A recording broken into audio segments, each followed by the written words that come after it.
On July 10th, 2025, as I was finishing my 4th stream of the game, I summarily decided I was finished with a game called Solar Ash, which is the game playing in the background. I did not complete the game, as the many annoyances of it eventually won the day, and it stopped being fun and playing it became a chore. The process of arriving here took 2 months and 5 days over 4 streams, except it didn't. Let me explain. The game came out in December 2021. I was not aware of it at that time, but in the following year, when I started to check out the games that I knew of that Zoe Quinn had worked on, I found Solar Ash and put it on my Steam wishlist where it sat until earlier this year. It was one I meant to get to during the first run of the channel, so the process was perhaps more accurately measured in years. I recently saw a video from our creator called I'm Animali, which I will link below in the description. Hers was not the first I've seen addressing the topic of a video game backlog, but rather the most recent, and in her video, she noted something I'd said personally for a very long time regarding the notion of choice. Whatever activity you choose will necessarily take time away from something else.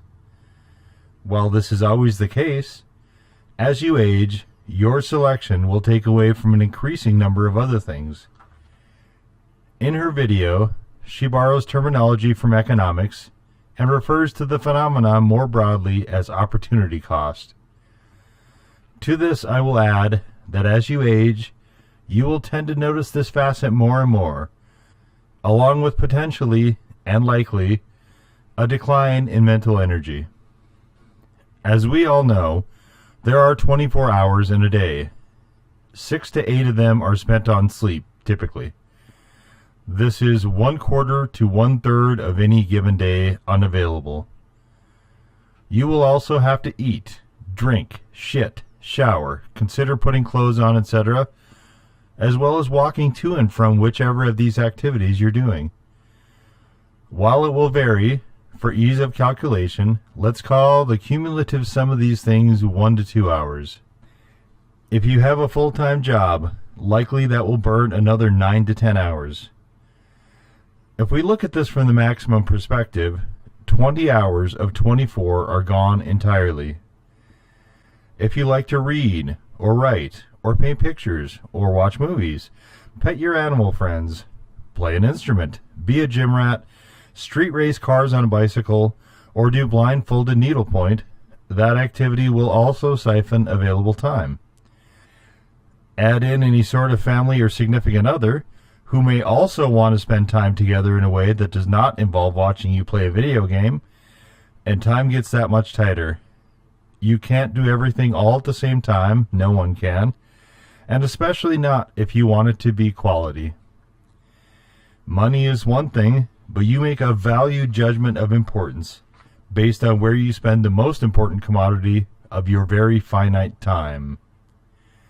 I've noted before that I've been playing video games since the 80s, but it was always just one more fun thing that I did.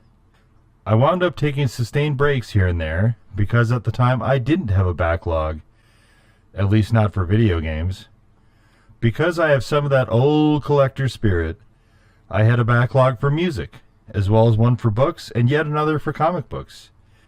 I had another for movies, though a smaller one.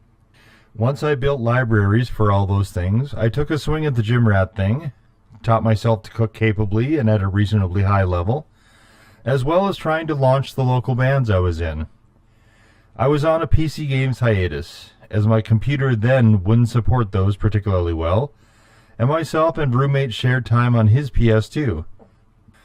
So my available time for gaming at all would come pretty randomly. I still gamed, to be clear, but back then there was no such thing as being a YouTube content creator as a profession. YouTube itself did not exist for many of those years, and yes, I do remember the birth of the site. At the time, one could not make a career, let alone money at all, out of playing video games, unless you happen to be really good at a particular video game and could find a tournament involving that game and were willing to do a lot of them, even and especially maybe if it involved travel.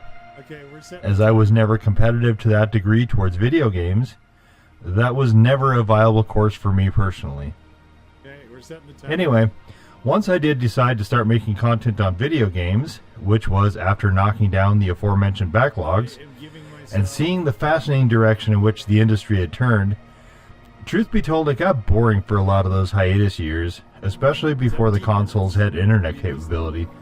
Days I also remember. A lot of that newfound knowledge of where the video game industry was going came thanks to various YouTube videos, but particularly those of 8-Bit Ryan.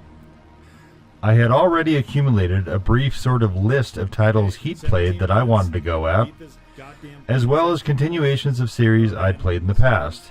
And since I've yelled at games for quite some time, beer and video games was a pretty frequent event for me, I figured it could be another fun thing to do it for content.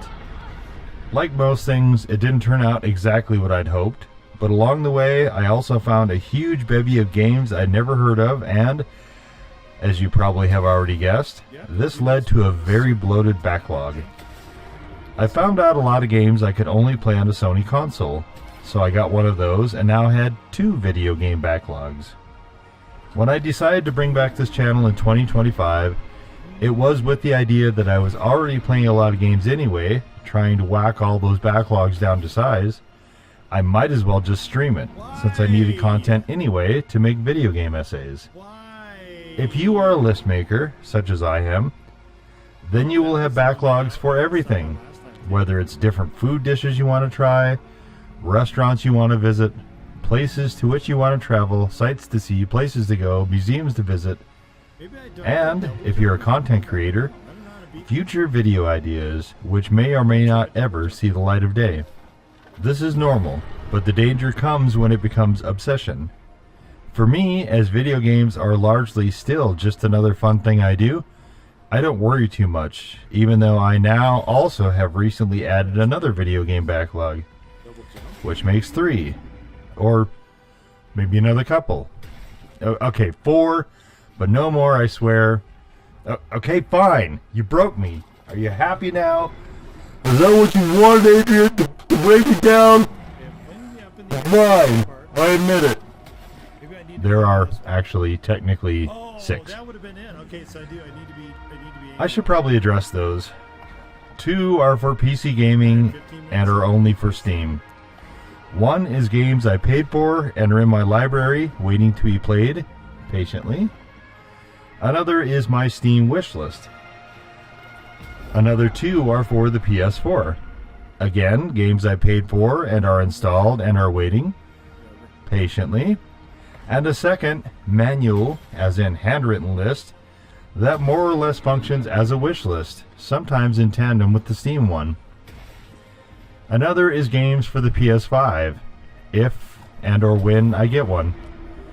Finally is one I call the back burner, and this is the one where a passé attitude towards the backlog can get slightly, well, not really dangerous, but trip some serious FOMO switches. That list is games I would have to buy a retro console and a physical disc in order to play, and then only maybe. The list of games I wish I could play but probably never will includes stuff like Spec Ops The Line, which I had plenty of time to try and get to and never did. Drakengard 3, which I found out about too late, though my curiosity is a bit more idle there. Though I could potentially have played it had I swallowed my annoyance at having to sign up for Ubisoft Plus or whatever dumb fuck thing Ubisoft wanted to make me do first. Need for Speed The Run is also on this list, as is Dante's Inferno, though that last game is a lot less clear. There is definitely a case to be made for addressing the backlog, so you don't wind up as I did, in which there are several games I bought on Steam, or rather licenses for games, that I then proceeded to never play and never will, at least there. In all of these cases, it's because the game was available on the PlayStation on PS Plus, and PlayStation is my current preference for gaming. If you care at all about what we loosely refer to as hobbies, you will always have a backlog. We all want to play great games and have great experiences, but the backlog thing applies to anything you care about as a hobby. So accept that a backlog will always be there for so long as you are invested in that thing. Yes, that means you likely will never fully complete it, but the key is for the actual list making up the backlog to be manageable. You can suck all the joy right out of something if you associate the feeling of being overwhelmed with that thing. In the case of building a CD library, I did a lot of manual research. No internet existed for much of that time. Built a hefty database, then eventually translated it all to an Amazon wish list. This is also the main reason I use Steam for PC gaming. Their wish list function is quite nice. And, as I mentioned, I still keep a handwritten list for the PS4, which does not have a wish list. To video game backlog specifically, I'd suggest not spending money unless you're sure it's a game in which you wish to engage in the relatively near future. In the case of the games I bought on Steam, I was not aware there was such a thing as PlayStation Plus when I bought them. Purchases which I think also predated me even getting a PS4. The titles were on sale, and a good deal, and I got no value for a single cent I spent on them. Do try to avoid doing that, and remember that prices generally fall over time. So the good deal now for a game you don't anticipate playing, say within a year, will be a better deal most likely that much later when you are more ready. Similarly, as in the case of both the first The Crew game and Spec Ops: The Line, gaming licenses can and do end. There is no value in having a title in your backlog that you spend money on for the license, but which you cannot actually play. A lot of this gets into self-reflection, knowing thyself, if you will. For me, there are very few maybe titles on the backlog, as in titles I might enjoy. I still have a very open mind when it comes to gaming, to be sure, but I have at least an idea whether I will find the time I spend on a game to be redeeming, and can tell at least somewhat quickly, usually, when a game is just not for me. Back to my personal tale of reducing my backlog, the PS Plus membership was of great assistance in filtering, as it presented a finite pool and one in which I can make a priority, as I would not need to actually purchase individual titles directly, and the transitional nature of PS Plus inclusion naturally moved them up the list, as them being available free was on a timer. So it didn't matter as much whether I enjoyed a game comparative to another, as I could put it on the backlog, play it, and potentially bail out and not have to force myself, or slog through a game just to finish it to get my money's worth. And yes, Solar Ash, the title I mentioned at the start of this video, does very much fall into that description of pushing through the frequently less fun parts. Above all, what you do in your leisure time should bring you joy and be a pleasant undertaking. The activity can enrich your knowledge, sure, but need not be the main motivation. We are all together under the weight of a world that is operating under increasingly unbearable pressure, and the last thing we need to do is add more of our own. We all pay, in one way or another, whatever choice is made, and you may be able to get your money back, but there are no refunds for the spent moments of your life. This is perhaps my final bit of advice, but if any hobby, be it video games or anything else, is not bringing you some pleasure, just stop. If your effort and love is not returned in sufficient meaningful measure, walk away and find something else. There's a myriad of things to discover and learn, and finding those has never been easier, as so much information is available at your fingertips. You don't gain anything by slogging through the trenches. There is no medal or award that comes at the end. There is only wasted time that you never get back.